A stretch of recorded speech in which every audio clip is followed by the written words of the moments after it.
जय शिवराय मित्रांनो, माझं नाव अविनाश आहे आणि आज असंच बसल्या-बसल्या एक विचार मनात आला, की जर एका सामान्य माणसाला जर घर भाड्यानं घ्यायचं असेल, तर घरमालक त्याच्याकडून खूप सारे टर्म्स कंडिशन ॲक्सेप्ट करून घेतो, कॉन्ट्रॅक्ट करून घेतो, ॲग्रीमेंट करून घेतो.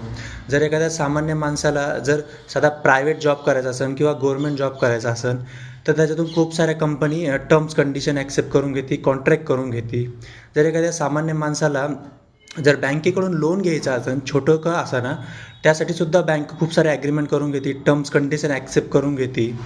जर एखाद्या सामान्य माणसाला जर गव्हर्नमेंटची कोणती योजनेचा लाभ घ्यायचा असेल, तर त्या योजनेच्या खूप साऱ्या टर्म्स कंडिशन ॲक्सेप्ट केल्या जात्या. त्यानंतरच त्या योजनेचा लाभ त्याला मिळतो. सामान्य माणसासाठी अशा प्रत्येक गोष्टीमध्ये टर्म्स कंडिशन असतात आणि त्याला त्या ॲक्सेप्ट कराव्या लागत्या. बट या देशाच्या लोकशाहीमध्ये ना कोणत्या नेत्याला, ना कोणत्या उमेदवाराला, ना कोणत्या टर्म्स कंडिशन ॲक्सेप्ट करावं लागत्या जनतेकडनं, ना कोणतं ॲग्रीमेंट साईन केलं जातं.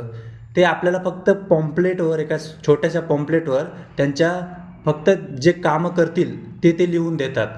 बट ॲक्च्युली ते निवडून आल्यानंतर ते कामं करतात का? तर नाही. तर अशाच प्रकारे त्यांच्याकडून सुद्धा काही आपण ॲग्रीमेंट लिहून घेतलं पाहिजे, काही कॉन्ट्रॅक्ट लिहून घेतलं पाहिजे, टर्म्स कंडिशन त्यांना सुद्धा घातल्या पाहिजे. जर सामान्य माणसासाठी ह्या सर्व गोष्टी आहे व्हॅलिड, तर मग त्यांच्यासाठी ह्या सर्व गोष्टी व्हॅलिड का नाही? जर निवडून आल्यानंतर ते कामं करत नाही, तर त्यासाठी सुद्धा काही असा कॉन्ट्रॅक्ट पाहिजे की त्यांना जर कामं केले नाही त्यांनी, तर भविष्यामध्ये त्यांना निवडणूक लढण्याचा त्यांचा अधिकार हा काढून घेतला पाहिजे. तर तुम्हाला काय वाटतं याविषयी नक्की सांगा.